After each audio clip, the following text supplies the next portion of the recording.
do. It doesn't have to be anything fancy or whatever. I'm just having to basically restate my supporting idea. It's pretty easy. Now, I want to do a connection sentence that makes it really clear why this fits in with my central argument. It's already pretty like obvious, but I'm just going to basically try to nail this, like, nail this down really, really hard here, okay? Everyone needs to make sure that you're reiterating this is how my supporting idea connects to my central argument. So my central argument is it should be tax to make up for negative health impacts it has on the public. And I also know my position is we need to discourage people from eating it. So I'm going to make that very clear right here, okay? I'll say something like research supports the links that fast food has to these health problems. So taxing fast food to discourage people from eating it will help people avoid those conditions in their lives. Okay, easy as that. All right, so those first two sentences, pretty straightforward. Now we actually have to get into some of our evidence and our analysis and everything like that, okay? So what I basically want to do here is pick one of the sources that I might have and use that as kind of a jumping off point so that I can say, all right, here's what I'm going to talk about with this first. So I might start off talking about some evidence right here with this idea that diabetes is closely linked with diets high in fast food. And I want to use my citation right here. Now, who all remembers what I'm supposed to do for a citation with this one? What am I going to have to do with like all of this? What do I put in my like MLA citation? Bonus point on the line for whoever chimes in first. The title of the article. Good job. Very nice, Logan. Yep. All right, so that's exactly right. I don't have an author, so that means I use the article title right here. And this article title happens to be absurdly long, but hey, that's great for your word count. You don't have to worry about it. It's not something like, oh no, is it super weird because it's too long? No, it's totally fine. All right. So I cited it, that I now have this proof, here's where it comes from or whatever. Now I can sort of use a little bit of time to analyze it. And this analysis portion is really, really where we want to get into our elements of persuasion right here. So we would want to be able to talk about am I being logical here? Am I using ethos here? Am I using pathos, passion right here? There's lots of different opportunities for us to go in all kinds of directions, okay? So let's just say, for instance, we're going to start with logos. We have this, clear source right here, and we can basically explain why it's so bad. Fast food is high in empty calories and does not contain much other nutritional, I can't even see where I'm typing, value. So the body struggles to break it down fast enough. It uses insulin to accomplish this task. But over reliance on insulin can lead I can't see where I'm typing, to have difficulties regulating its insulin levels, leading to diabetes. And just so you know, that all is the information that's contained in this article again. So I would want to recite it right here. But essentially right here, I've explained the cause and effect of how how these fast food items lead to diabetes. So right here, this is good logos, all right? I've done a good job of using some logical explanations right here. Now, we can continue on to the next piece of evidence, or again, we can try and fit in a little bit more in terms of our elements of persuasion. I think pathos is always really good to try and work into something like this, especially if it's a very kind of factual, dry kind of an aspect. So why don't we say something like this? We can say something like diabetics can suffer horribly from their conditions and require constant attention and care once they are diagnosed. All of this could be prevented if their diets were simply healthier and contained less fast food. Okay? So in this one, I'm trying to tug at people's heartstrings. I'm trying to make people basically feel like, oh man, I feel so bad for these people who have diabetes. And I feel regretful that we could have done something about this, right? So pathos, again, I've got to appeal to an emotion in my audience. I'm appealing to their pity and I'm appealing to their regret, okay? So that situation should hopefully be a pretty good one for our pathos right here. Now, we also want to see what ethos is like.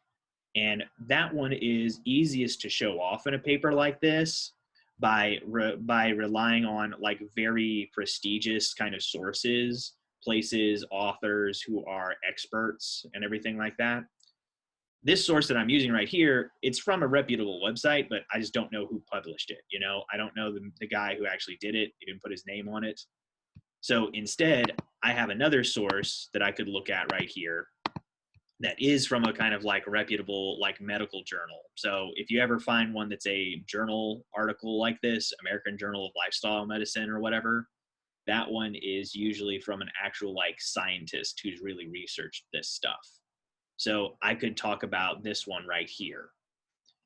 The like information in it is basically just about how it's linked in with cancer risks. So I'll say something like fast food is also linked to higher cancer rates. As scientist Joel Furman, did I spell his name right? Yes, Furman explains. And then I would want to get a quote from him. I'm going to do that off screen so you guys can't actually see it. Sorry. I just don't want to have to do the like, you know, resharing or whatever right here. So we can, let's see. We can copy a little quote from him, back into here, and we'll paste it. And now it looks super ugly or whatever, but whatever. So this one, probably too long of a quote. This is like 3 sentences or so. I would probably want to just cut this down so that we can say, wait a minute.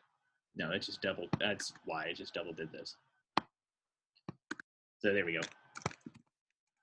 That's about what we would want from this quote. And again, how am I going to cite this guy? How will I actually do this citation right here? Again, bonus point for the first one.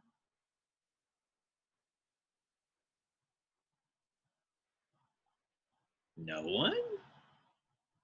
How sad. We do his last name. Since we actually know who this guy is, we just say Furman.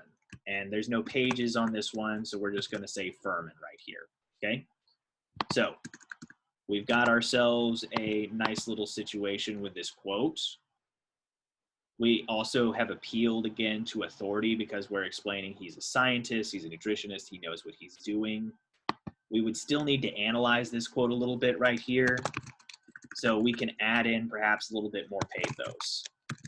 The risk of cancer far outweighs any convenience of eating fast food, or we'll say the convenience of fast food's cheapness. So taxing it to make that risk clearer would be a helpful step in preventing people from having cancer having a preventable form of cancer. How about that? Okay. Now, that's 2 pieces of evidence that we've done. We've kind of done logos, ethos, and pathos for all of these.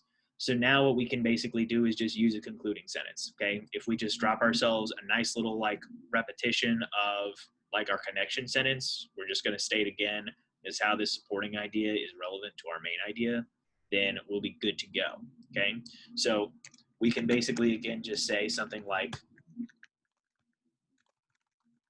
this plan to tax fast food is clearly the best option when it comes to stopping the spread of preventable conditions linked to diet. And we can even add, spice this up, make it a little bit more persuasive, more argumentative. The population should be grateful for any measures that help keep this industry, we'll say, for fast food in check. Okay?